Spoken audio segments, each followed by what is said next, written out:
something we all need. Gotta have it now if you wanna succeed. Striving, surviving, that's no doubt. Sticking together, we gon' find a way out. To all you young people, give it your all.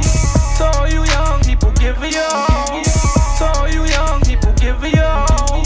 To all you young people, give it your all.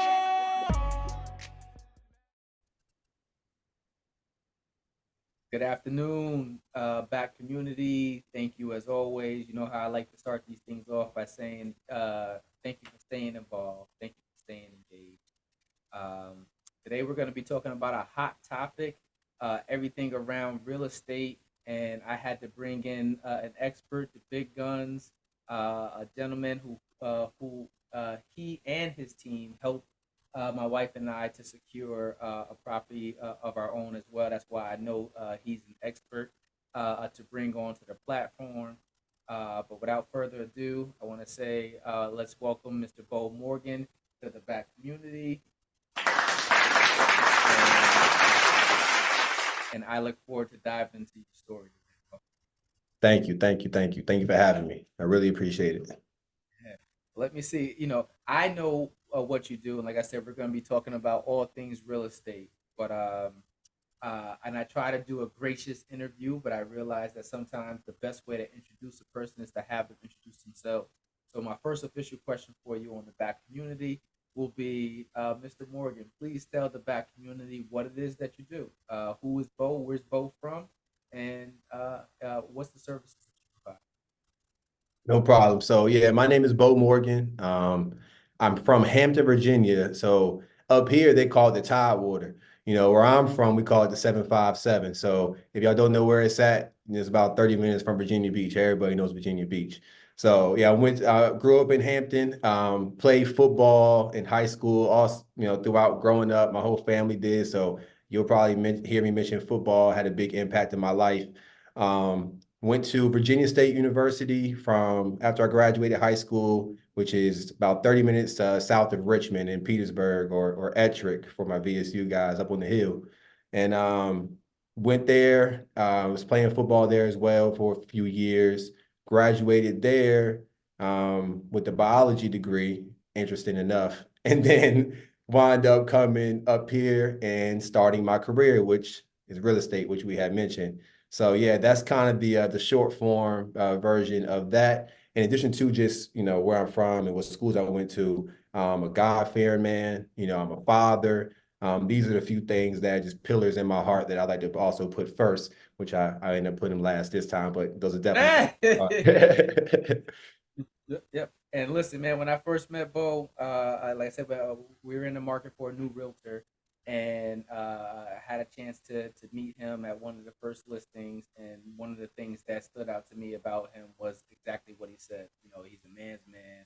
He puts God first. He's not going to lie to you, and he'll put it right there out in the open to you. Say, da da da. And for me, it helps me to relate and believe and trust a person when they present themselves that way.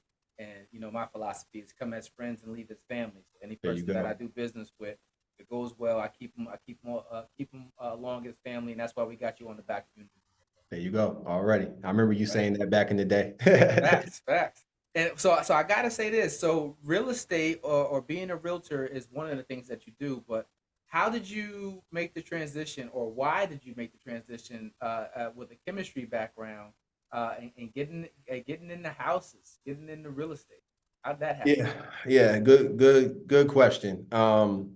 Basically, I was like most college kids. When you're in your last semester or two, you start thinking about what's next. And when you're thinking about what's next, all these thoughts, ideas come in your head. And keep in mind, I was also playing football, so I didn't really have the time to do a whole bunch of internships like I would like to do. Because summers we're staying there, we're working out, spring ball, we got mat drills, we got this, then we have the season during the fall time.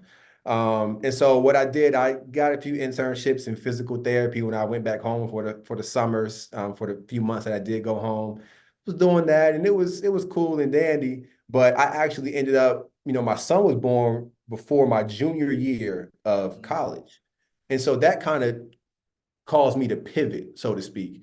So when you have I mean, major responsibility. Now, here I am, 21 years old, now a father, a young father in this world, raising a young boy who will eventually be a young man.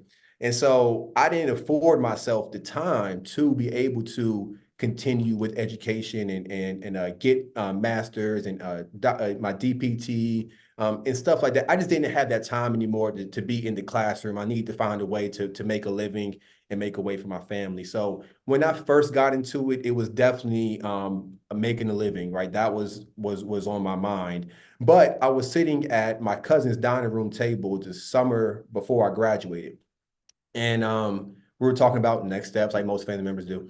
And she is in real estate up here in Maryland as well. Mm. And so she kind of mentioned it, and I was like, yeah, yeah, yeah. We were talking, and as you know, I kind of got bit by the bug. I found myself that next semester going to sleep in my dorm room with YouTube videos of real estate and how to like figure it out and get better. I had a keen interest in investing when I first started in real estate and how to, kind of get started. I saw a lot of young people my age kind of doing this investing. And I'm wondering, how are they getting into this? Like, where's the money coming from? Where's the, we don't, trying to have to figure all that stuff out. And so, basically I got bit by that real estate bug. And, if anybody's got bit by it before, y'all know it's pretty strong. So I loved it, love what I was seeing. Naturally, I'm a people person. I do like spending time with people, learning people, meeting people. Those are things that just fulfill me. And so I think it was a seamless transition for me to kind of come into real estate. And just again, just that flexibility of creating your own schedule. And at the end of the day, I could look in the mirror, and if I do fail, I can say it was on me and it was on nobody else. I didn't have to wait for a raise or do anything like that. I had to put it on my back and try to make it work. And so that's kind of what I did. So that's where we are now, 4.5 years later. Yep, there you go. And they always like, I mean, for those of you who don't know much about real estate, right? There's a lot of people who are going and getting their credentialing or licensing to become realtors because it can be a very lucrative career, right? Especially depending on which area of the world you're in, because obviously the housing market and your property value varies based upon the city you live in. But man, if you live in the right city where houses, let's say, going for 400, $500,000, you sell let's say 6 or 7 houses, let's say 10 houses for the year, right? You might be in a really good spot, A right? good And year. that's just off 10 houses, right? So obviously, mathematic wise, people start to do the numbers and realize that real estate not only is a place where you can stabilize yourself, but you can also make a quick and pretty penny Yeah. in real estate. Yeah, very well said. But like I said, that was my first, thing into it. But really, once you take care of the people and you worry and not worry about making a quick penny and trying to add your commission up before the deal's even done, like that's when it clicks. That's when it works. That's when everything started really clicking for me when wasn't Mhm. worried about any money and like that. Just take care of the people. And real estate's also, I mean, it's one of those businesses that if you look up the statistics, I believe I know it's over 75%, but 75% of realtors that get their license don't renew it after the first 3 years. It's a high fail rate when you look at it, but I'm just happen to be blessed to have some good people around me, good mentors, and trying to work. So And actually, a great way for me to go ahead and shout out to your mentor who was very influential in helping us to secure this deal too. I know I mentioned early on how I met Beau, but I also met Pat, and these two guys together literally helped us to navigate a process we had already been in before, but to navigate the current situation that we were in and make sure that we got the best deal for what we were looking for. And it was almost yep, like right away. So yep. shout out to Pat too, man. Tell my Yeah, man shout Pat out I to said what's Pat. up. Shout out to Pat, man. I owe a lot to that man. Came up here, took me under his wing. Him and my cousin as well. They both took me under their wing, but definitely Pat. Shout out to Pat. Nice, nice. Let me see, man. Everyone wants to own, right? Or everyone wants to get into home ownership. for several different reasons. You know, they always say in terms of generational wealth, home ownership is the number one asset building tool, probably outside of your income, of course. You know, a lot of people always overlook your actual income too, but you know, obviously, statistically shows a home ownership is the number one wealth growing tool, right? How has it been, you know, in terms of working with other people and realizing that you're changing the generational trajectory of other people's lives? It feels amazing because that was part of the reason why I got into it as well. Everyone always talks about generational wealth. And so that was why I got into it as well, because I realized this is the way that I can figure out how I can own property and, you know, give stuff to my family, but just helping people and helping them realize that dream of home ownership. Some people I've helped, it's the first home the family's owned, you know, and that's just so beautiful. It's like, I remember a lot of my teammates and classmates and colleagues I graduated just seeing like just first generation stoves. You know, I remember just seeing that and thinking like, wow, they're really laying down roots for their family and their foundation. And so I think it's just a beautiful thing. It's a beautiful thing to see people realizing their dreams of home ownership and creating generational wealth, establishing a legacy, you know, having not a house but a home. It's a beautiful thing and be able to realize that. And then when they come back and they're selling the house and buying another house, and now they're getting, you know, cash. It's good. It's good. It's good. It's good. And I think everybody should definitely be owning the home. And if you can, you know, instead of, you know, renting, and that also helps realize the generational wealth that we're talking about. But helping people is like second to none. It's a great feeling. Closing day is a good feeling. I still remember your a closing day. And what you Yeah, said to me, you said we got to leave room for God to work. That stick with me ever since. Stick with me ever since. I learned that. yeah, man. It's a huge aspect of it. Obviously, we all got our own plans, and then God has His, Yep. right? And so, you know, what I mean, let Him do His part, and you know, you get to the table. Leave it up to God to do the rest. And you know, Yep. it's definitely something that you know I try to remain conscious of through all aspects of my life. You know, family, work, entrepreneurship, and it's just like you know what God has for us will be for us. So No doubt about it. yeah, yeah. Let me see. How would you? I know China is in a real estate crisis right now, right?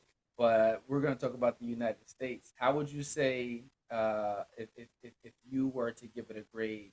You know, how do you think we are right now in terms of mortgage rates or stability in the housing market right now? Yeah, I think stability is there. If I had to put a letter grade on it, you know, I'd give it a strong, you know, maybe just an even B. Just an even B. That's pretty good. Yeah, I would even say B minus B, right? It's around there, around that time. But what we're seeing right now is the rates are starting to decline. And that is helping a lot of the buyers because we have buyers that want to buy a house, you know, that can make it happen, you know, have everything they need, but the rates are so high and we really have what's called an affordability issue right now. And when the rates start to dip, obviously, you know, your payment will get lower on a monthly. And I think we're starting to see that right now. I think it's been about 3 months in a row now Yes. that we've seen a decline in rates. And then I was talking with a few of my lender partners. One of them, you know, Nitesh. We met recently as well, and he was talking about the applications for mortgages are up right now. They do expect, you know, rates to continue to decline. There is like one thing about the rates declining is that a lot of those buyers that I mentioned that are, you know, want to buy a house but waiting for the rates to drop, they're now going to get off the sidelines and go play in the game.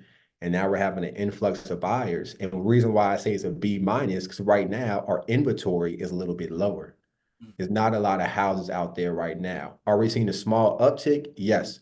But with the inventory being low and a surplus of buyers, you know, now, you know, we having multiple offers on certain properties and will drive the seller's price up a little bit, but it also takes away from some of the stuff that buyers can have like seller concessions and things of that nature. You know, you may see a little bit less of that. Again, every deal is independent of one another, but just generally speaking.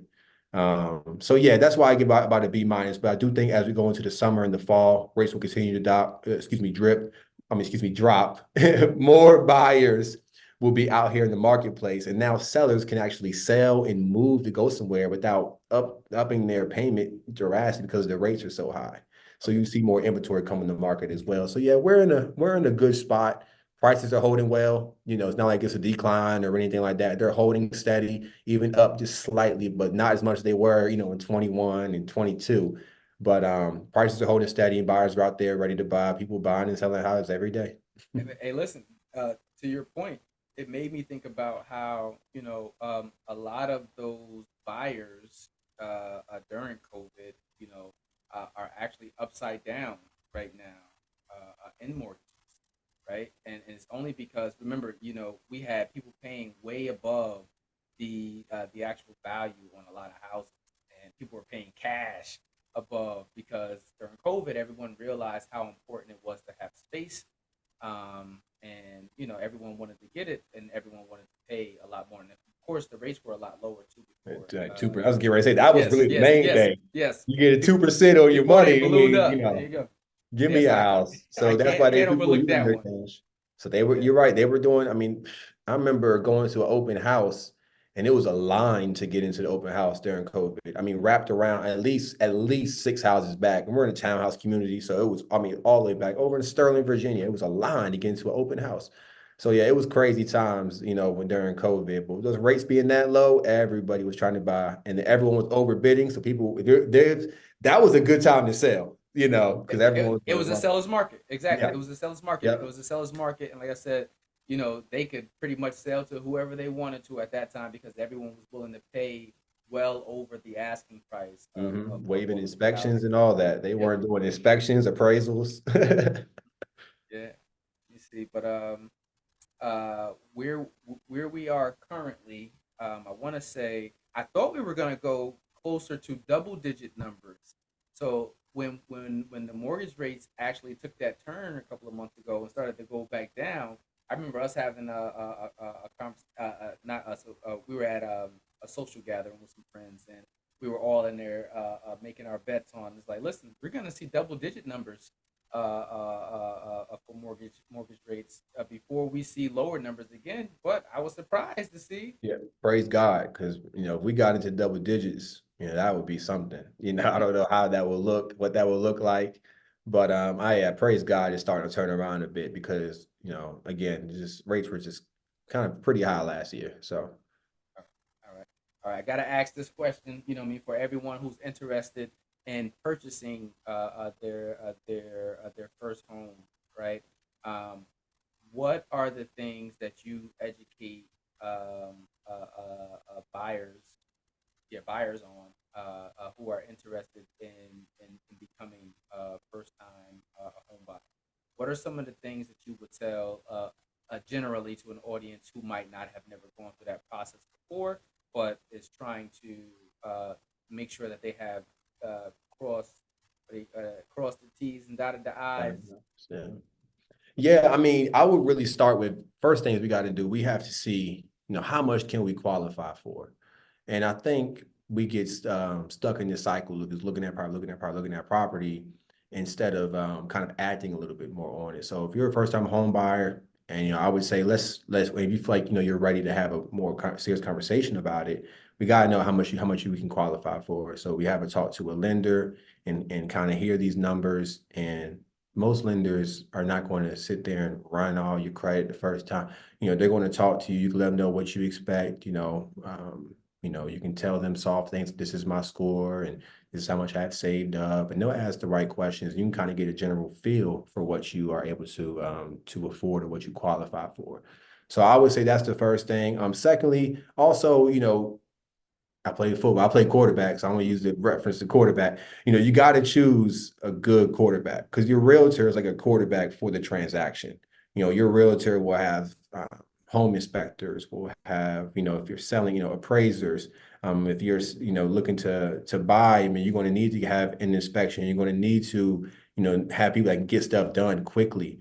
If there's work needs to be done in the house, need to have somebody to where it's not going to scare the realtor because they should have the solution, right? You shouldn't be both sitting there feeling like, oh man, there's water running. Let's call the agent. No, let's lead transaction and make sure we're solution oriented and serving the public accordingly. And so I do think that choosing a good quarterback or realtor for your team is important. And really, last but not least, don't I hear a lot of people say, well, what if something breaks? I can't just call the maintenance man. True. But at the end of the day, you still own this property. And in houses, it's a lot that can go wrong, but once you do fix it and you take care of it, you're generally set for a while. I mean, hot water heaters come with 8-year warranties, some even up to 10, depending upon what you buy. AC units, you'll have people who will always do like a warranty for X amount of years where you don't have to pay any like labor. They'll come out and, fix it if something, is going on. You got to maybe pay for a part or whatnot. But also, that goes back to having a good realtor because they should have those connections for you to get these things done around the house to where it shouldn't scare you. And a realtor is not a one-time transaction. Right here, you call us 3 years later. Hey, this roof is leaking. Like you have a guy that I can use. Now, I know a guy, but I don't know if you know somebody that could be maybe cheaper and get out here today.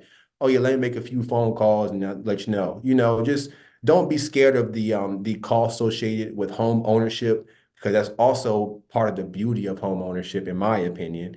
And then, like I said, secondly, once you take care of it, these issues shouldn't keep on arising as long as you're taking care of it the right way, right? And not having uncle come do everything. You can't have Yeah. uncle do everything. You know what I mean? You gonna get So you gonna get Unk solutions on everything yeah, too. no, you can't have that for some stuff, Yeah, cool, but yeah, for everything, the main thing, I gotta get it this way. yeah. Let me see, man. I'm gonna. I know that there's so many different aspects to who you are as a person, and I know that real estate is only one of them. I know that you being a loving, caring, God-fearing dad is one, and I know that you have a genuine love for helping the people that you work with. So one of the things I love to do in these interviews is to dive into you as a person. So I always ask like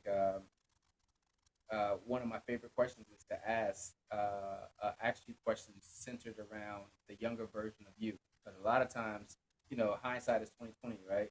But after you go through experiences, after you mature, you learn so much. But thinking about the younger version of you, Bo, um, thinking about the man you've become now, the father you are, the real estate mogul. I'm going to throw you in that category because I know you got that diversification going on too. But thinking about your younger self, what is something you wish someone would have told the younger version of you? Well, I think what you said is absolutely true. Experience is the best teacher. And so when you're going through these experiences, I guess I can say a lot of people told me the right things, I feel like. I have an excellent supporting family. My mother and father have given my sister and I everything. And I'm so appreciative and grateful for the stuff and values that they have instilled in me, as well as my aunts and uncles, grandparents. And so I wish maybe I'm thankful that I have the foundation. I wish I would have kept that foundation throughout it all. Because there's times where you'll lose sight of your foundation. There's times where you'll lose sight of what's important. And so I think just having that person to always pull you back to your foundation and your core, to who you really are, is important. And so I do think that it's not about what somebody maybe wish I would have told my younger self. It's really about keeping me focused and regrounded because you're young, come out of college, you get your first job from me, you do real estate, sometimes you start to smell yourself a little bit, sometimes you start to feel yourself a little bit. And I had these talks even with my father, about he even told me, make sure we're remaining, X, Y, and Z is at the top of your mind, right? When it comes to God, humbleness, these are things that make you you and make sure we're never losing sight of those. And so I think that what I can say is I wouldn't want anything to be any different. It's just more so, or even a note, like a sentence that would change everything.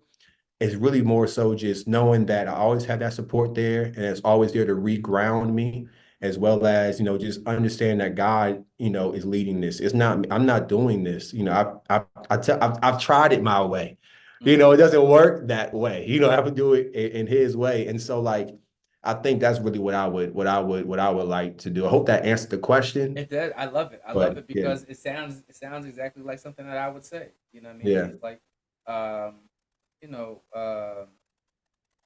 it's totally up to us to take advantage of the information and the wealth of information that we have around us. But you have those things because life be life, and so of yeah, course, you would want to have a solid foundation.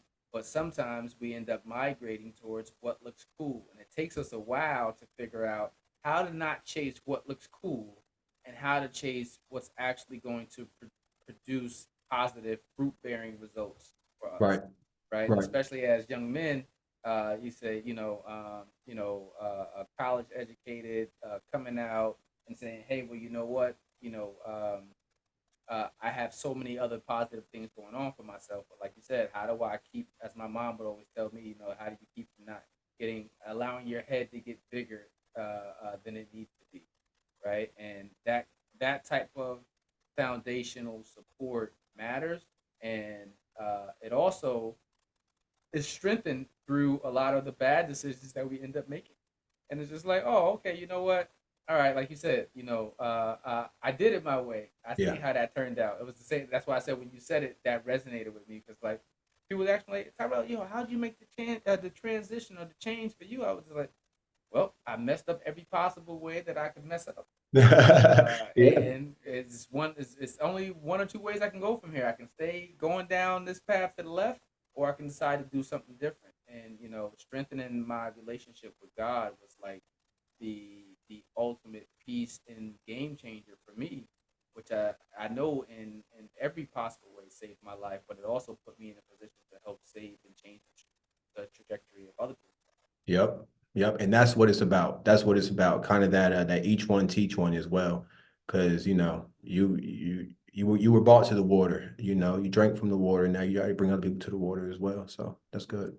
Let me see, man. This is gonna be my fun part. I always like to do a session called rapid fire because as adults, I also think that we need to be able to showcase our playful sides in a way that obviously um, uh, uh, uh, doesn't mess up our brands because we all are our own brand. But I think sometimes we in the pursuit of being who we want to be, we forget to just be us. And so I always like to do this session called rapid fire, where I ask you a bunch of random questions. Nothing that's gonna get you in any trouble, but more All so right. like it'll help me to understand a ball a little bit better. Let's do it. All right, let's do it. Rapid fire. All right, my first question for you for rapid fire, because I'm a sneakerhead. If you had to choose a shoe or sneaker, Bo, what would be your favorite choice of sneaker? Bread ones, bread ones. I think it's a classic shoe, iconic shoe, and I like the way ones look, how they fit and how they feel. It look good on feet. I mean, bread ones is what I have to give it to. All right, all right. Let me see. If you were to choose any place in the world that you could live, obviously money not an option. Where would you choose to live and why? Anywhere near blue water. I love water. I love the serenity that I get from water. I make it that for my mom. She goes on her walks by the beach. I grew up in Hampton by the beach, so she goes on her walks almost every day. And so anywhere by water, it does something good for my soul. So if I can look out the window, see some water, I'm cool. All right, all right. If you had to choose your favorite cheat meal, let's say Bo's having a bad day. Let's say a deal didn't turn out the way that it needed to. I'm a foodie, so I always ask food questions. So, but what would be your cheat snack or cheat meal that you go to for a pick me up?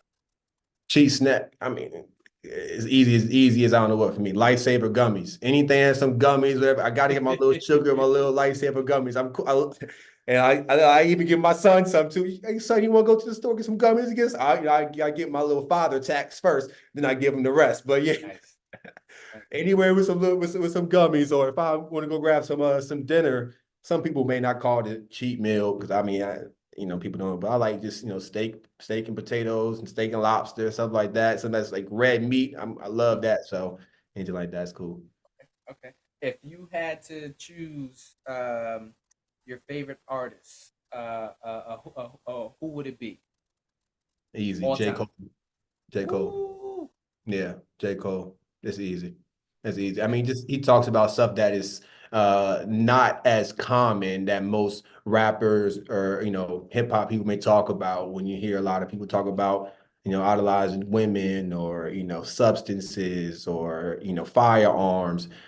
J. Cole is speaking about something that a lot of people can relate to. He has his mentors from is well, not his mentor, but really his I guess you'd say who his idol is Nas. So I know you got a lot of love for Nas. So I guess he embodies kind of that storytelling, intellectual rap, and that's what it speaks to me, easier and than the other stuff. So I like J. Cole.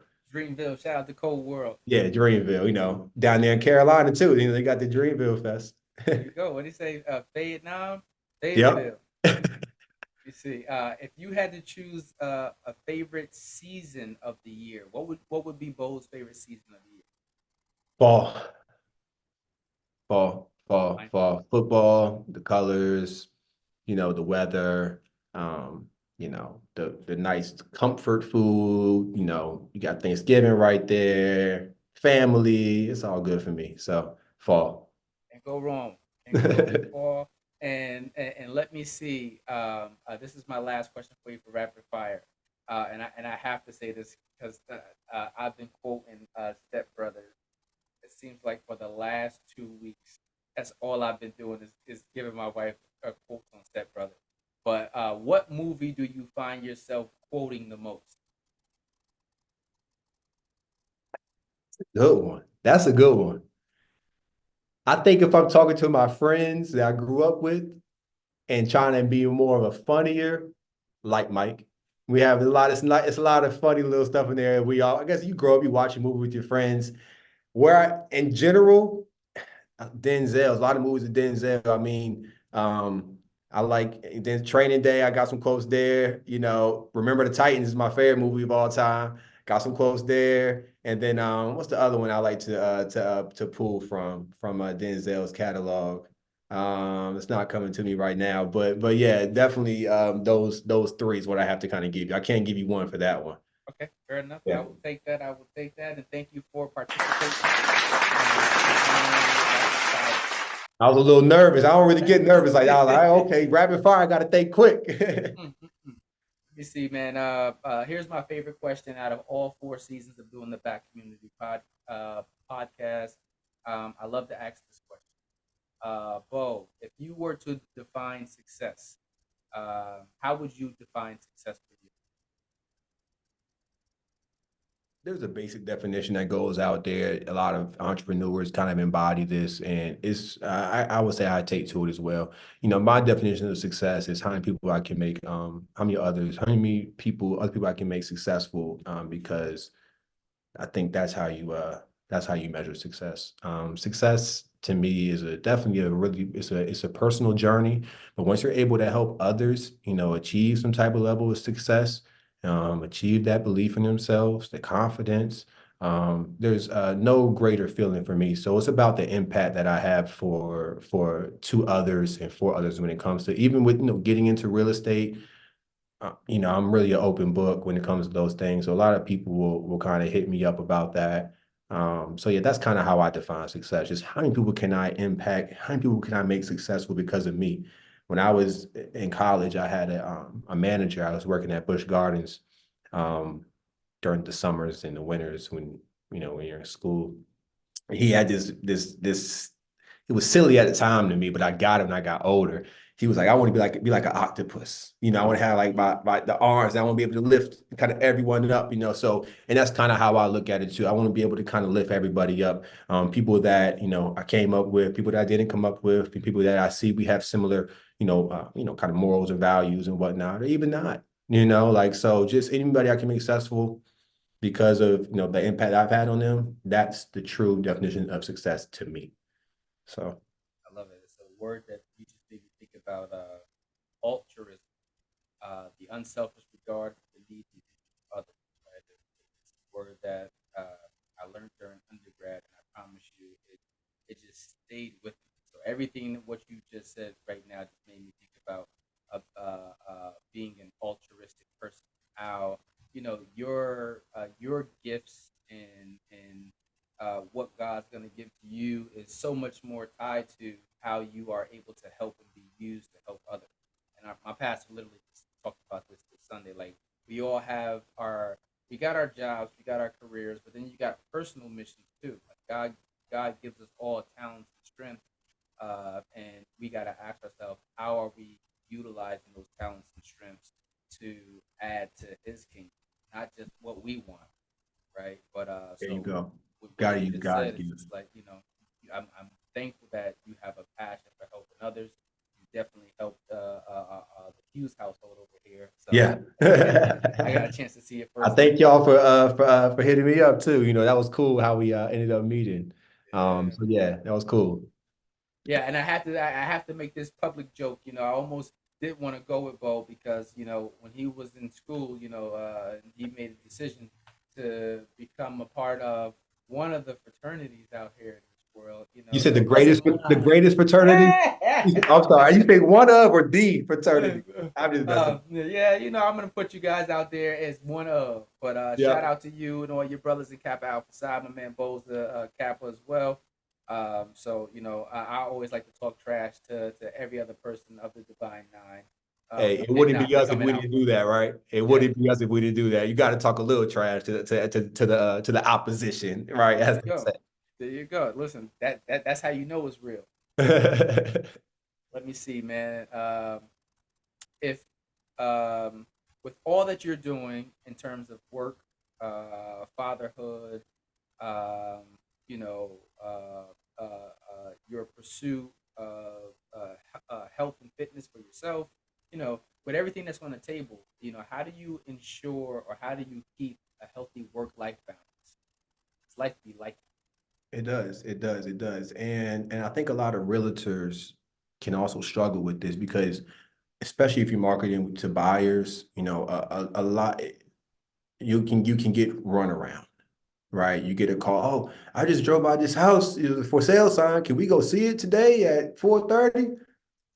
Well, it's about 3:30 right now. I got to get from here. I got to go past. I got to go on BWI, and it's not maybe like 5:30. So I think that the how you focus on getting the task done and knocking down those doors and staying that work-life balance is just simple as time blocking.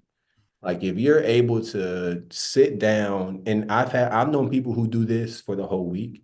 I've known people who do this the day, like the night before for the following day. I know people who time block certain things in their calendar for, the month. Like these are my non-negotiable times where I'm doing X, Y, and Z. And when you're a realtor, it's okay to set the expectation for your clients to say, hey, look, I can do showings any other day except Wednesdays in the evenings because I have Bible study. Sundays is this time for church. Sundays are a great day to show houses, but I go to church for this time, and we can meet after that. Or if you have any type of prospecting time built into your calendar, which every realtor should, just there are certain things that got to be non-negotiables.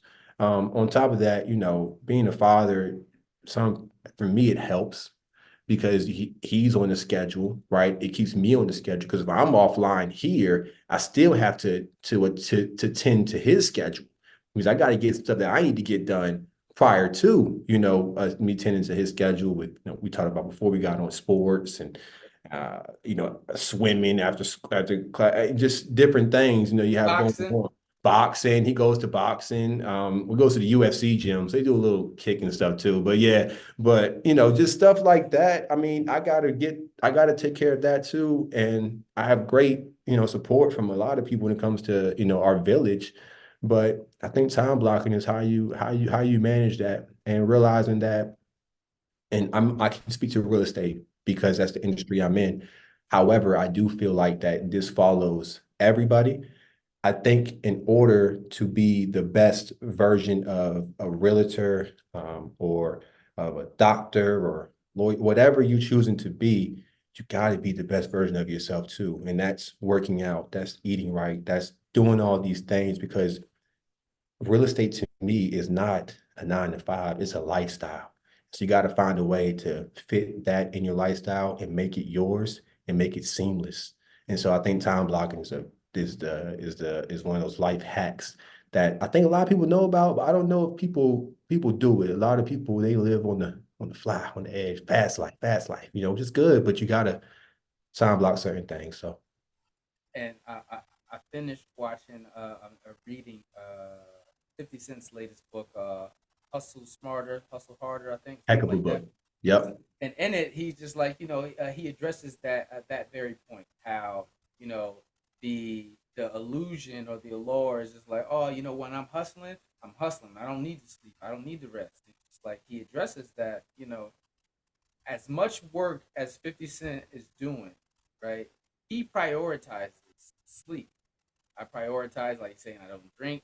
He just like everybody thinks and they have all these expectations of me and think certain things, but he's just like, listen, one thing I don't play with is my sleep, and I don't play with it because people think that if you work around the clock, you can get more done. But he says you can be just as effective and efficient while I mean by allowing your body to actually rest, so you can be creative, so that you can be healthy, right? Your And body so needs it. Yeah. yeah, That 8 hours is important. yeah, 8 hours is important. That's a great book too. I think I've read that twice now. It's a good book. hmm listen, man, shout out to 50 for that one because a lot of people be sleeping. Yeah. I love paying attention to people who like a lot of obviously people love 50 because he'll talk trash. He'll go after anybody. I feel bad for Diddy right now. Yeah. But That's a 50 whole will nother go at topic. that's a whole nother topic. 50 will go after anybody. So, but he is so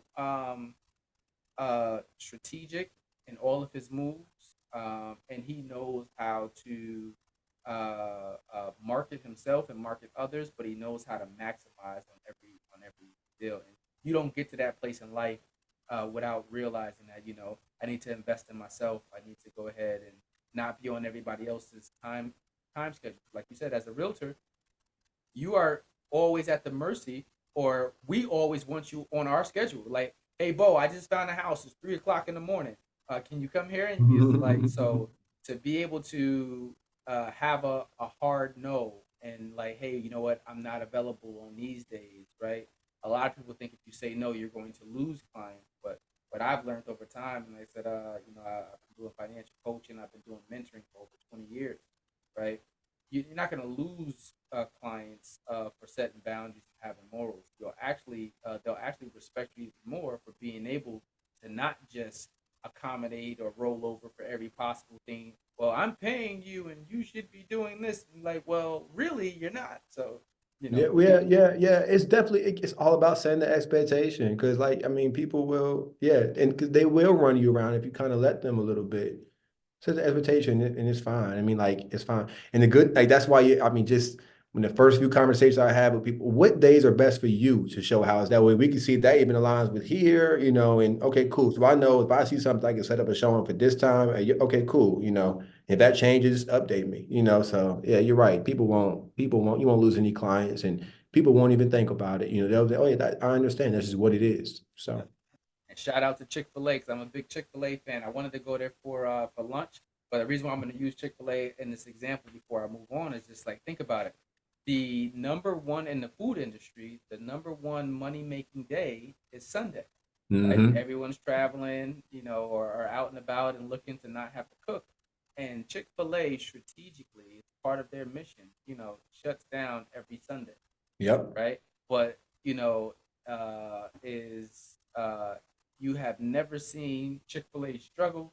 I have never gone to Chick Fil A where there wasn't a line, There you go. and If somebody says the curbside line, it's the drive-through line, you got to walk to the pickup. yep, yep. So It's it's still just like, busy, man, so. you can block out your time. You can have your morals that you stand on. Like you said, I got Bible study Wednesday night. I got church on Sunday, and guess what?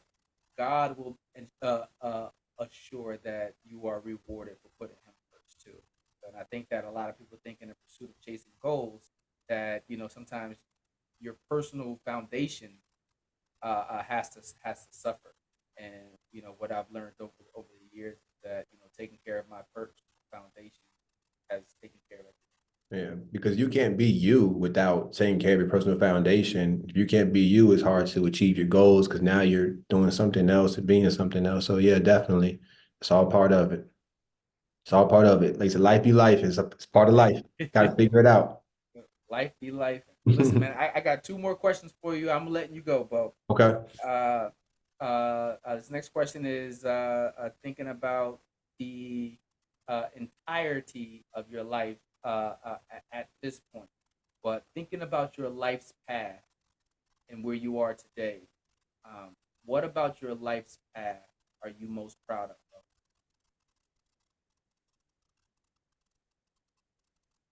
I would say, just all centered around one word, perseverance. I think that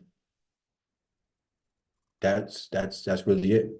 That's really it. Like just perseverance. That's what I'm definitely kind of most proud of because I feel like, and again, I don't know this, but a lot of people that were in positions that I've been in, I've seen them, kind of fold or succumb to certain pressures or um, do things they may not really want to do because of these things. And I think just me having and God giving me a gift of confidence helped me persevere through a lot of things. I remember, I mean, a bunch of stuff that I had to kind of go through in my head, but it would go through so quick, so fast, figure it out, make it happen. And just having that belief in yourself, like all these things kind of center around perseverance. And so that's what I would say I'm the most proud of. I have a lot of work to do. I don't have it figured out, got a lot of work to do. But I do know this that, one thing you can't say about me is I'm a quitter or I'm gonna do something, take the easy route out. I'm always gonna grind it out. I'm always gonna work. I always gotta just persevere through anything and everything that not that life throws at me because a lot of people use that and are able to kind of like hide behind that, but also the decisions that I've made too. Because a lot of stuff that happens to you, I remember my son asked me the other day, like, Dad, life is hard, right? Well, life can be hard, can be, I guess, but Mm. it's about the decisions that you make, to make your life easier and how you want to handle it. And so I think that just those decisions that I've made and how I persevere through things, I think that's what I can say that I can sit back and say I'm proud of at this moment. I'm laughing because I really enjoyed the question your son has just asked. Right? It's like life gets really interesting when our kids are observant, um, taking in everything, but that they can have thoughtful questions. Like it's just like that. Life is hard, right? Yep. It's just like because he's processing in his own young mind already, right? And it's just like I'm hearing things, seeing things, just like right, and it's like, but it's such a blessing to be able to allow them to explore and to ask those questions. And I always, just like you just did or illustrated, man, I always try to give the most honest and authentic answer to my kids when they ask, because I know that they're genuinely coming from a place of curiosity, and Yep. I want that to grow. But No doubt. You gotta keep feeding that, give them those good questions, bring out good answers. So allow your kids to ask these good questions instead of saying, "Oh, I don't know, stay out of grown folk business. You need to go to school. Just go to school." over Life here not hard for asking you. me this question, yeah, making me think hard. No, no. You gotta love on that, encourage it. Those minds are like Play-Doh right now. They're ready to be, the children crave these type of stuff with their parents and discipline and all these things. So yeah. If God didn't want the children to learn and take from parents, it wouldn't be parents. Mm. Parents for a reason. And let me see, man. I got one more question for you before this is my final question for you on the back community. Uh, I am I can never say the right word. It's like bibliophobe, person who likes to read. I didn't learn this word until maybe about a year ago. That's why I can't say it. But I am a person who likes to read, right? I like to read, or I like to get inspiration and motivation. But what I always like to ask the guests on the back community is, what are you listening to? What are you reading? What are you watching that inspires you? right? Behind every thoughtful person, a great person, or a person of success, there has to be a system in place of things that keeps them going. So, if there are any books that you recommend or podcasts you're listening to outside of the back community, Right. but what is it that what do you use to keep you motivated? Yeah, I mean, I read a lot of self-help books, and I mean, I read a ton of them when I first got up here because, you're young, starting in business, and it's kind of what you got, to read, and that's what's filling your soul at that time. So 21 Irrefutable Laws of Leadership by John Maxwell, to me is a true classic. Um, Obviously, like I said, I played quarterback, so you're naturally a leader on the team. And I like to think I'm one of those natural born leaders, as they say. And so just reading that and getting a little bit of game on leadership from somebody who is a kind of a world-renowned leader and speaker and when it comes to leadership. So that's a good book that I like to pick up, something that I like to keep in my system every quarter, maybe twice a year, if it's bare minimum. Because some things are good you got to kind of go back to. There's another book called The Power of Self-Discipline. Short read, not a lot of people really even kind of know about it. It's by Brian Tracy. One of my other mentors, he had mentioned that book to me, and I read it. Excellent book. Um, and then another one that I like recently, because I'm actually God willing, going to start up my own brokerage here soon. And so I've been reading, yeah. So I'm excited about that. I've been reading the E-Myth Real Estate Broker, which is kind of it's by Michael Gerber. He's a I guess you can call him a business coach. He writes the book. The classic book is the E-Myth. And what he did was he partnered with people who have read that book and achieved success. And he wrote like spin-off books for each industry that it affected. So you have one book called The E-Myth Tax Strategist, The E-Myth Accountant, The E-Myth Real Estate Agent, The E-Myth Real Estate Broker. And he'll write a book about basically it's kind of all about systems, SOPs, and things of that nature, and about how, you should center the business around systems and not people. And so that's been inspiring to me in this journey that I'm kind of very early in the stages in. And so just want to get some game there when I can and how I can. So that's one thing that's been on my mind, taking notes on that book and trying to see if I can implement those. Well, thank you very much for your honesty and transparency. I want to say, Beau, this interview was a long time in the making. I know. Thank you for being patient.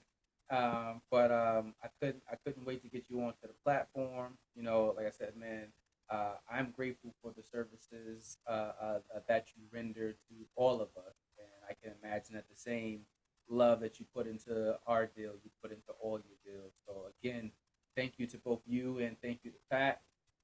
Thank you for being on the back community. Before you go, you got to tell the people how do they find you. So if I'm in PG County, I think you said you might have been branching out, getting licensed in Virginia too. Hopefully, I'm not spilling too much. No, no, yeah. I passed my Virginia test, so I got that finalized and done. But now, like I said, going through the broker stuff, I need to get it. I need to get a new license in Virginia and in DC. But yeah, I'm licensed in Virginia, Maryland, DC. You can find me on Instagram at Beau, Beau. My mom took a French class in Ole Miss and like French. So it's Beau, the number 5, my last name, Morgan.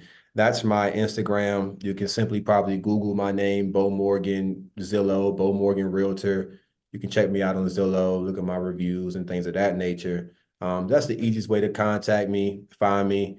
Interested in purchasing a house, there's a link in my bio that kind of has this is something new too. You didn't fill this out. I'm adding systems, right? So just filling out kind of a questionnaire and kind of able to get you blocked in the calendar to have our little consultation.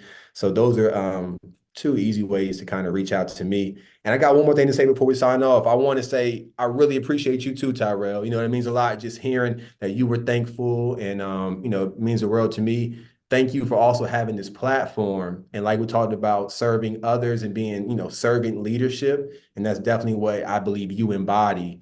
and what as we got to know each other over the course of a year and some change. I really feel like that. I feel strong in recommending you. Recommend the podcast.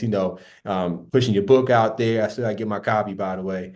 But I really appreciate everything that you do for people and how you highlight people in a positive light. There's so much negativity, so much down in this world that whenever you meet somebody that has that light, you feel it and you see it in them. So I want to say I appreciate you for the man that you are and how you lead your family as well. So thank you. Oh man, thank you very much. I truly appreciate it. I have learned to receive a compliment.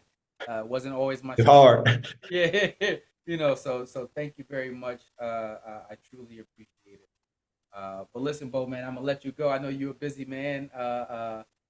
Thank you for being on the back community, and I can't wait to get your story out there. Sounds good. Thank you. Have a good one. Talk to you later. All right now.